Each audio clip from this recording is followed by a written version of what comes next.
Heard of the rags to riches story? Yeah, there are always those stories that we get to hear. But you may not have heard from a chicken chopper to a company owner. This is Now Tell Us. I'm your host, Anthony Moirore. At Now Tell Us, we get to have guests come and tell us stories. They come and inspire us. They come and highlight an important topic. And always, whatever it is that we are sharing is always interesting. And when I say always, it's always. And this is because we have some great guests come and join us. Today, we have one of them. He's going to introduce himself shortly and what he does. The first name is Richard. So wait for him here. Why don't you come and join me as we go and meet Richard together?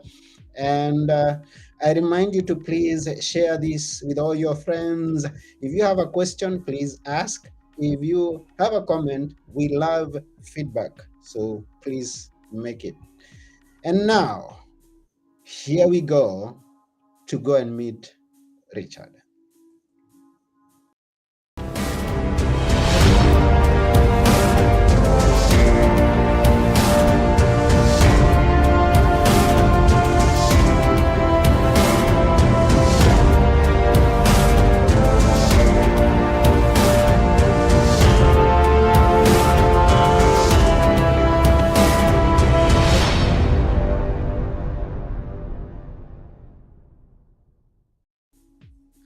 Hello, Richard. Hey, Anthony. Happy Yeah, to be here. good to see you here. Thank you, sir. What's going on in Athens, Greece today? Oh, it's today it has been drizzling, and we are in the middle of spring. So I'm wondering what's happening. Well, Drizzling all day. I was expecting sun all day. weather's everywhere. Yes, where are you yourself? At the moment, I'm at my ranch in the foothills below Yosemite National Park in California. And how is it? Beautiful day. Wonderful. That's it. So we are connected from all. Right. Oh, wow, that's beautiful. I would love to be there. I've seen it. I would love to be there someday. Looks Well, you beautiful. can. You can come Yes. visit here anytime you want, Anthony. Usually there's nobody here. I'm usually in Hawaii. Okay. Oh, and that's good. So you're in two different places at different times. No, I live in Hawaii, but I come here a couple times a year just to sort of hide out. It's a good Oh, place to how long are you gonna be there? hide. I don't know, about a week, one more week. Okay, that's good. Enjoy yourself. Thank you. Yes, it's wonderful. So, Richard, what is it that you do? What does I do? Yeah. Well, I own a few different businesses, but primarily my profession is I'm a coach. I'm a Mhm. performance coach for business owners, entrepreneurs, and just passionate people. That's beautiful. Don't we all want coaches? I'm imagining of, and this is what I say. I imagine of a football team or soccer, as you used to calling it in the states, Right. I guess. And each and every one of them has a coach, the winning one and also the losing one. They all need coaches, and even the athletes they need coaches to perform well. So it's a good profession to make other people win. Well, yes, and even though people are very familiar with performance coaches and business coaches, it's still not the norm. The Hmm. norm is if you're going to try to excel at a sport or the arts, music, any kind of the arts, you would of course hire a coach. Hmm. Um, Business people don't always think about hiring a coach, Hmm. and even personal in our personal lives with whatever we might want to achieve or get better at, we don't generally think about hiring a coach. Hmm. But that's what I do, is work with people that have that awareness that Yeah.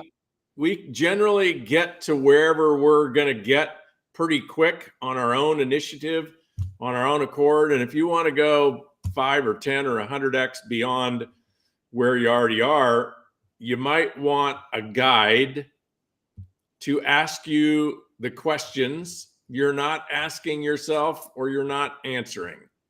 That's Yeah. basically what I do. Is I ask a lot of questions and I create the space for people to answer those questions candidly, honestly, and that usually provides the insight they need to move forward. Mm-hmm.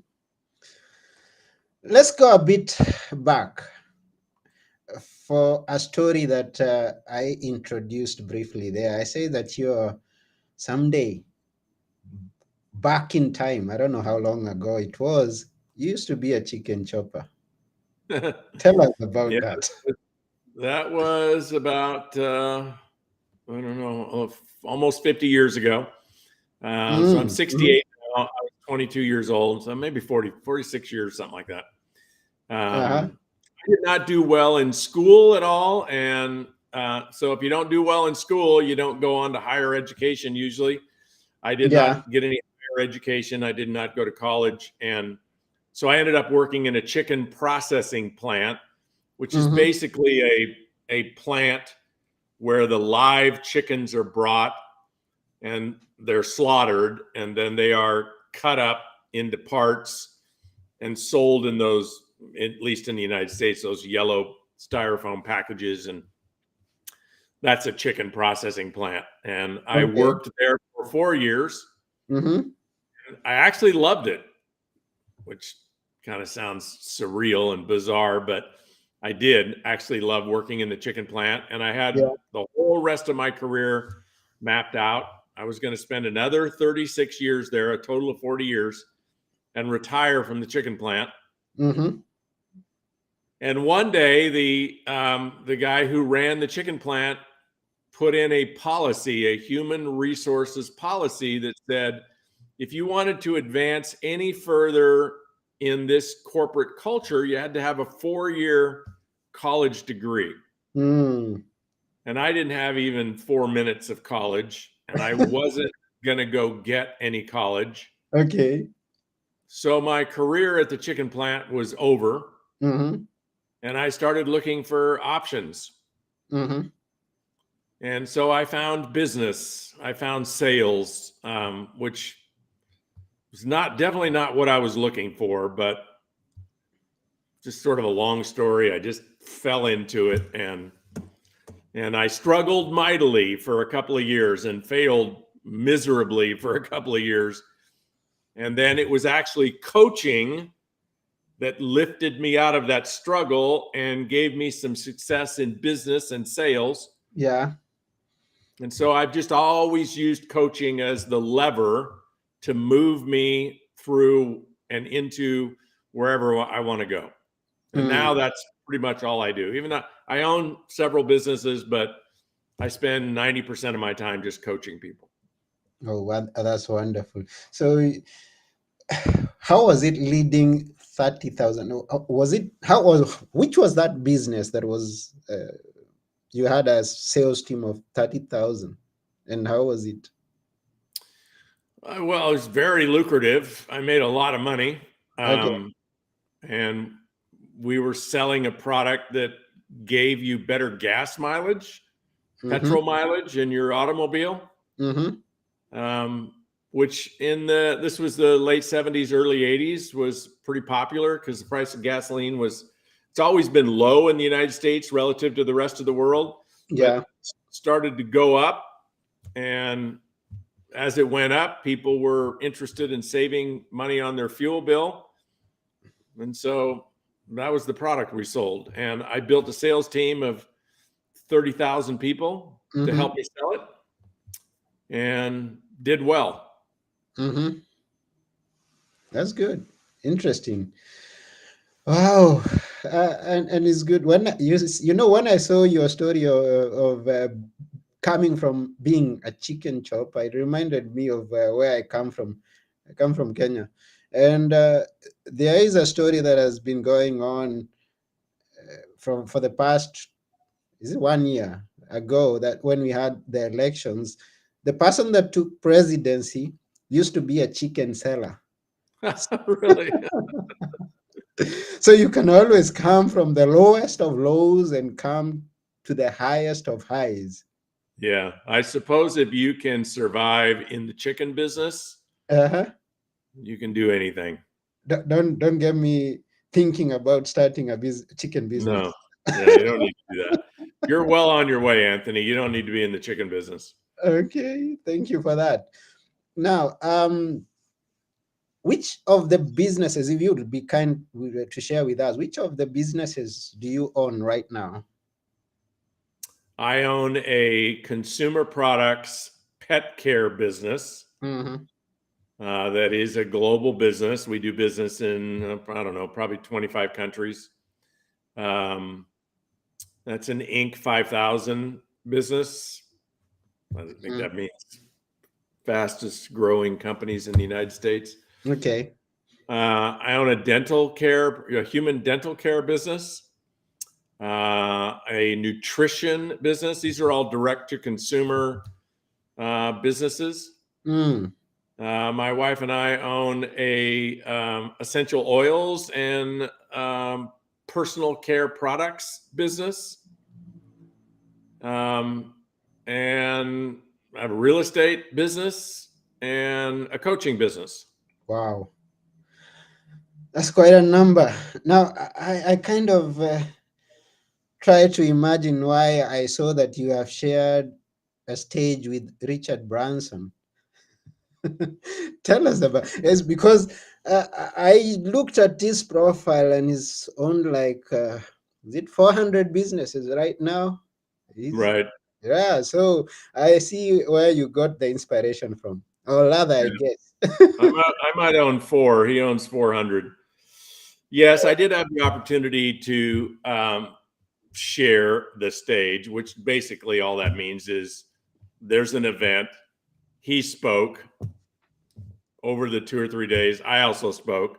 Mm-hmm, I got a chance to ask him some questions about success and his mm-hmm, philosophies. mm-hmm, But Richard Branson he's a very inspirational, great individual, very authentic, and he's one of the most prolific business creators in the mm-hmm. history of business. And Yeah. he just loves to start things. And as a result of owning 400 companies, well, there's a few of them that have made him a multi billionaire. And Mm-hmm, so he's a great person to study for sure. I love Richard Branson because he's really humble. mm-hmm, He's very creative, but his soul is a generous soul. Like he sees his journey here on earth as one not to take from people or take advantage of people or manipulate people, but serve people and also serve his own authentic journey. Like he's following his path. He's not doing what other people think he should do, or what other people are telling him to do, or even maybe what would make him the most success. He's doing what he wants to do, and he's doing it in a yeah. way that is graceful and generous. And Mm-hmm. so his legacy is he's going to be highly regarded as somebody that left this planet a better place than he found it. Mm. And yeah, I agree with you. And that was very fortunate of you to get into contact with him. And when you get into contact with someone who is doing it and achieving it, who's been there and done it, then you use that opportunity to the maximum. Now, we have you here. You are owning several companies and you know what works, what doesn't work. So we will be glad to leave out here with some tips so that we can go and apply to whatever it is that we may be thinking of building or already building. And tell us whatever it is that you would wish us to know. We who are also dreaming big. Well, I think, Anthony, the most important thing that entrepreneurs and those people looking to achieve in life might want to think about Mm-hmm. is what I call self motivation. Mm. So self motivation in the way that I teach and coach people about it is it's the internal story that you and I have and we believe about the inevitability of our success. Mm-hmm. And it contrasts different from goals. So goals are pretty simple. Most people that are ambitious have goals. And so somebody might have a goal to, launch a business and create a successful business and create a certain amount of revenue and a certain amount of wealth from that business and maybe a certain amount of social impact or environmental impact. Those are goals. Mm-hmm. And so goals are great. Goals are really powerful. There's been a lot of studies, people that have goals that are actually written down are 10 to 100 times more successful than people that don't have written goals, that are sort of hoping and wishing and wandering kind of people. But the people that get specific, they dial into exactly what they want. They create a plan for how they're going to get there. They're 10 to 100 times more successful at achieving what they want than people that just dream about it and hope and want. So Mm-hmm. one thing I would highly recommend is get really specific about what you want and create a plan for its attainment. But then beyond that, there is the story that's in our body about us and the goal. Mm-hmm. So I may have a goal, for example, to become a multimillionaire. Yeah. And I may even have a plan for how I'm going to do that. But if my story, my internal belief story about becoming a multimillionaire sounds something like, I hope I can do it. Maybe I can do it. But what if I can't do it? That story plays a vastly more powerful part in our success than any goal, any education, any amount of work ethic. That story. Mm-hmm. So if we have a story, what I call in my book, you don't have it in Greece yet, but everything I'm talking about is in this book, Mach 2 with Your Hair on Fire, how to get yourself and keep yourself motivated I for think life. it's in reverse there, but then we can show a better image. There you go. Okay, yeah, go ahead. So what this book is all about is how to identify the stories that drive our behavior. Mm-hmm. So if you have a red light story, what that basically means is you may be chomping at the bit like a racehorse. You may want to get out and win the race, but the gate's not open for you to launch down the track. You got your foot nailed to the floor. You just can't get out of your own way. Every time you start something, you end up stopping. And it's because you have a story that it conflicts with your goal. So my goal is to become a multimillionaire, but my story is, well, I don't know if I can. I don't know if I deserve it. I don't know if I know enough. What if I fail? What if I look stupid? What if I waste all my money?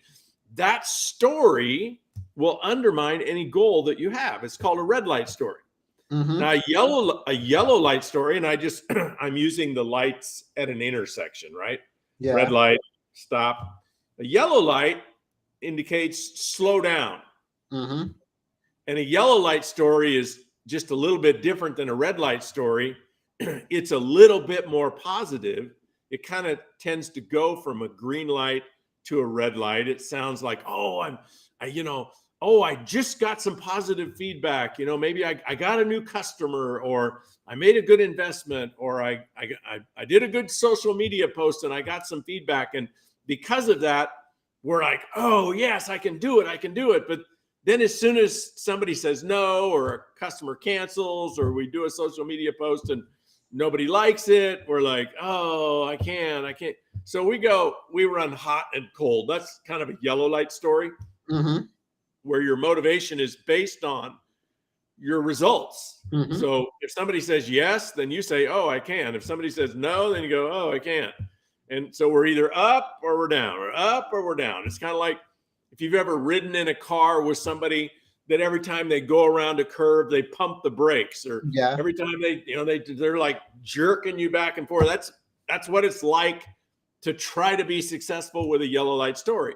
Mm-hmm. And what my book is all about is how to create green light stories, stories that align with your goals. So if you want to become a multimillionaire, or you want to have a super successful marriage, or you want to achieve something in sports or the arts or education, whatever it is, create a very specific goal and a plan for its attainment. And then the most important thing is to create a story that aligns with it. And the story has got to affirm, it has got to affirm that you have the ability, you have the will, you have the talent, you have the gifts, you have the attitude, you have the aptitude, you have the connections, you have everything it takes to be successful. And your success actually is inevitable. So it's kind of 3 levels of green light story that people have. One is they think that something's possible. So if you think it's possible that you can succeed, you'll tend to lean in, right? You'll tend to try. But the trouble with a possible story is it leaves a lot of room for not possible. So the second layer, which you want to get to, is probable. So a probable story sounds like, I'm probably going to be successful. I think this is going to work. There's a really good chance this is going to work, right? That has us lean in further, invest more time and energy and maybe capital, take more risks, right? So the more green light our story is, the more we're engaging in the activities that will actually have us become successful. Yeah. And then the ultimate story you're looking for is a story of inevitability. And the story of inevitability is no matter what setbacks, no matter what I have to learn, no matter who I have to meet, no matter what skill I have to get good at, no matter what I have to invest in time and capital, I'm going to be successful. Next year is going to be better than this year. Next month is going to be better than this month. That's a story of inevitability. And when you have a story of inevitability that matches your goals, you're going to be successful. It's just guaranteed you'll be successful. So the key to success is not education. It's not who you know. It's not what you know. It's not how hard you work. It's really having a very specific goal, a plan for its attainment, and then a story that you believe that lines up with that goal. And when you have that kind of alignment, you're unleashing the personal and spiritual power that we are all gifted with. That all you have to do is look around the world and look at people like Richard Branson. Now, maybe you have to get one-on-one with Richard Branson to appreciate it, but I was one-on-one with Richard Branson. I was standing right next to him. I think I had my arm around him when we took a picture together. And, I was just sort of looking at him, and this is backstage. And I just noticed he doesn't actually look godlike. He just kind of looks like a normal guy that just flew in off the beach. And when you talk to him, pretty normal guy. And so how does a normal guy launch 400 companies and become a multi-billionaire and do it with keeping his reputation intact, which I think is even a greater accomplishment than launching businesses and becoming a multimillionaire, because there's lots of people that have become very successful financially, but you and I probably don't. We don't want to be like them. We don't want their legacy. We don't want their reputation. They're crazy people. Richard Branson has done it all. So my point is, if one human being can do that, you and I can do whatever we want. We just have to get ourselves in alignment, and we have to tap into the spiritual gifts that we've been given to produce. And it really all boils down, Anthony, to when you have that plan. the plan ought to tell you, well, what do I need to do every day to be successful? A lot of what people are looking to build is, some kind of business or sales career where the plan is, well, you need to talk to a certain number of people in order to find the people who are a good match for your product or service, so you can build a client base, right? So if maybe you want to sell real estate, you want to be very successful selling real estate. Well, there's probably a plan that sounds something like, ask 10 people a day if they've ever thought about buying or selling a home. Is that one good, or is it something you would challenge?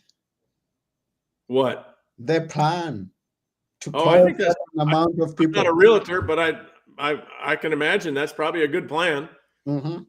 I think anybody that wanted to be successful in real estate, if they asked 10 people a day, hey, have you ever thought about selling your house? Hey, have you ever thought about moving? Hey, have you ever thought about buying another property? Just ask 10 people a day. You're probably going to get 1 out of 10 that says, yeah, we have.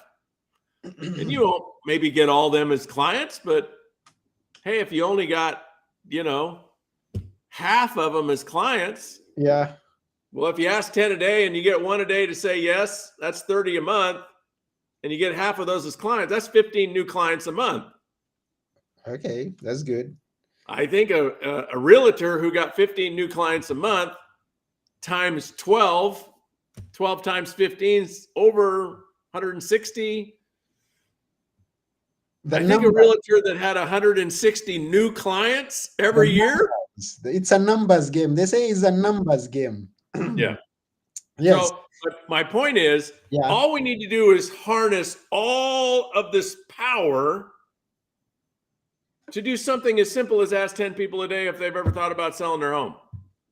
And don't be afraid to receive the no's. Every no that you receive, you're closer to your yes. That's right. Yeah. And going back a bit, I think we have got quite much to cover. We may not just make it in the short time that we are here. Now, going back a bit, you talked about whatever one person has done, and like using the example of Richard Branson and what we can achieve. Is this quote I love that says, whatever one man can do, another can too. Yes. I agree with that. That's a great quote. Yeah. I agree with that. And since we chose to use Richard Branson, I know there are some things that he has attempted and they end up being a failure. Like he tried to cross, I think, was it the Atlantic using a hot air balloon? Well, Richard Branson was one of the original using publicity stunts to bring awareness to his businesses. It's brilliant, right? So he would, he would announce to the world he's going to do some crazy thing that might kill him. Yeah. And whether he succeeded or failed, you remember when Evel Knievel was going to jump his motorcycle over the Snake River, and his motorcycle needed to actually be a rocket.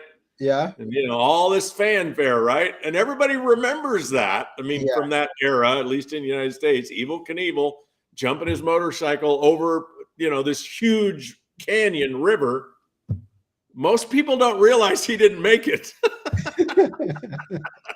They don't care about that. Yeah. So would you suggest someone to do a publicity stunt like they've been doing?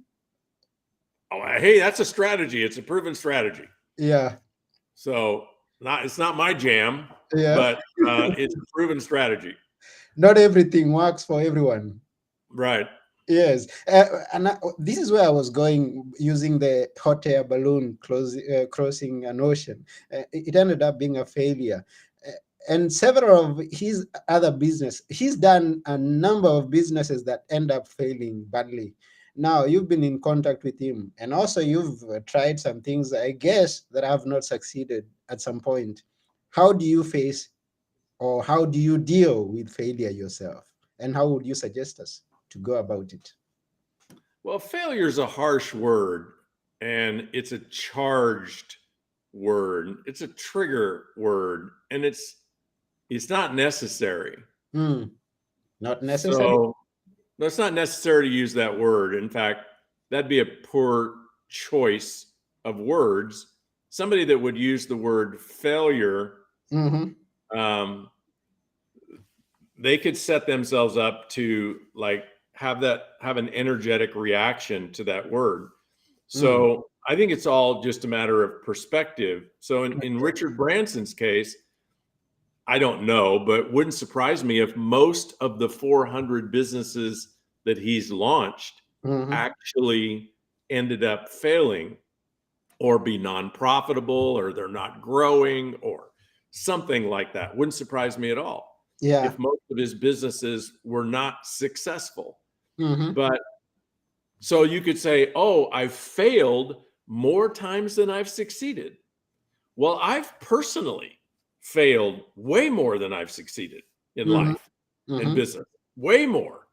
Yeah. But what I look at is, where did I start? I started in the chicken plant, and where am I today? So if you look at it like this, up and down. does that make sense? Right? Or is it wavy? So, well, you got, if you look at success as, okay, I started here, and I ended up here. But what did the road look like? Well, it looked like all kinds of bumps in the road, all kinds of ups and downs, all kinds of, you could call them failures, but why use that word when it's so charged? How about just call it obstacles? How about call it temporary setbacks? How about call it educational experiences, right? So as I look at my career, I have failed way more than I've succeeded. But I haven't learned very much, Anthony, while I'm succeeding. People from where I come from are using an interesting term nowadays. They are saying, I've got some character development. Sure, it is. It is. Yeah. And that's just a choice as to what. So you could say, oh, that was a failure. Or you could say, well, that was a character development opportunity. Yeah. Which word makes you feel better? Go with the word that makes you feel better, because in the long run, what determines success or failure?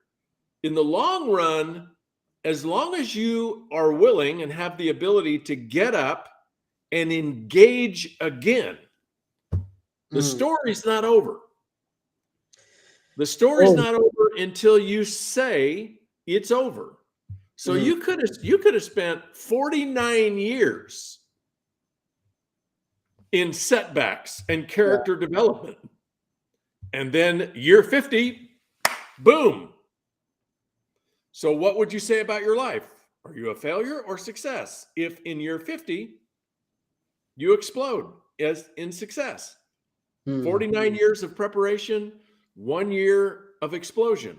It's a story of success. Now, are you a failure if you give up? Well, I wouldn't even use that word there. If you give up, it's because you chose to give up. And if you chose to give up, that must be what you want. And how about we define success not with what other people expect of us and what other people have done and comparing ourselves to other people, but how about we just define success as, what do you want? You know, there's a lot of people, they don't want much more than they have now, right? They just want to stay in their comfort zone. They want to stay home. They want to watch TV. They want everything to be predictable. They don't want to rock the boat. They don't want to risk anything. And that's fine. Hey, that's fine, right? We probably only get one life, and it's each our own. And how about we give each other permission to do with it whatever we want? What you want, Anthony, is none of my business. You do what you want. I do what I want. So whether people decide to pick themselves up and engage again and engage again and engage again and engage again, or they decide to quit and rest, it's to them. It's all okay. It's all okay. Wow. Thank you very much, Richard, for everything that you're sharing with us. And I want to take this opportunity to thank every person who's been watching us and those listening to us. Thank you very much for being with us here. We really appreciate. And yeah, we can't thank Richard enough for what he's done to us today. I am imagining myself going up there. And if I have been through up and down, he's just reminded me to say, well, I'm not where I want to be, but thank God I'm not where I used to be. There you go. That's a good cliche right there, Anthony. Yeah. Hey, thank you for the opportunity, Anthony. It's great to connect you to you. We got Yosemite Yeah, National Park to Athens, Greece. yeah, it's Share quite. some ideas with people. A lot of fun. Yeah, it's a lot of fun. Thank you very much. Someone didn't get the quote of Richard Branson. Maybe you could reach. There's a quote you used of Richard Branson. What was it? I did. Ask Miguel. I don't know what it was. Okay, you can always go and hear the repeat of this episode at nowtellus.com. It's going to be uploaded there. Might Now be tell some. us. Yeah. I probably have a Branson quote in my book, but that'd take me too long to find. All right, Okay. Anthony. That's Thank why. you. That's the reason why they should go and get the book. Right. And in that on that note, how can they reach out to you, or how can they go and get the book? You can get the book on Amazon if you're in North America, Audible and print, Yeah. or you can get it off my website, Richard Brooke, BROOKE.com. Wow. Yeah. So if you missed anything in the episode, go rewatch the episode or listen to it from one of the podcast platforms that it's available. It's available on Audible. Uh, I'm forgetting them, but they are quite a number. iTunes, Audible, Google Podcast, everywhere. Yeah, it's all those places. Yeah, just go and search for Now Tell Us, or go to the website nowtellus.com.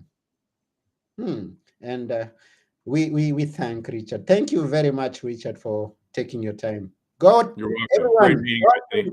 www.richardbrooke.com and connect with Richard, get the book, and get some coaching on your business. It's important. Now, before we go, as we thank you very much, Richard, for being with us here, we would like you to leave us with a few words that we should always remember. Which are they? Well, how about a quote from Napoleon Hill? What the mind of man can conceive and believe, he or she can achieve. And I spent a lot of my life thinking about that and studying that quote and learning to believe that if you pay close attention to the word that Napoleon Hill uses, what the mind of man can conceive, but the most important thing he says in the quote is believe. That's the green light story. Conceiving things, not that hard. Believing, that's the challenge. That's the green light story. Then can achieve. Doesn't mean you will achieve everything, for sure. But hey, all I found that we're really looking for in life is if we want something, we want to make progress towards getting it. We don't have to get everything we ever wanted. We just want to make progress. We want this month to be better than last month and this year to be better than last year. And that allows us to feel like we're contributing. We're making a difference. We're in momentum. We're moving. We're progressing. And as long as you're progressing, it feeds into the story that success is inevitable. You don't know when. Might be next year. It might be 5 years from now. It might be 50 years from now. But as long as success is inevitable, my experience is we feel good about ourselves and we feel good about the journey. Forget about yourself and feel good about the journey. Thank you very much, Richard. Once more, thank you. Thank you, Anthony. Yes, and everyone who's been here with us, we thank you very much. The place to go and rewatch, because someone asked for that, is nowtellus.com. www.nowtellus.com. tell us, because Richard has been telling us some important things. You should go and rewatch that episode, and also watch other episodes there at nowtellus.com. That's about it for today. Remember, before we go to richardbrooke.com. Please rush there. Run. And we wish you all success that you can achieve. Go for it. Thank you, Richard. And thank you, everyone. This has been Now Tell Us. And I have been your host, Anthony Morore. And together with our guest today, Richard Brooke, we are saying bye for now. Go and be the best version of yourself.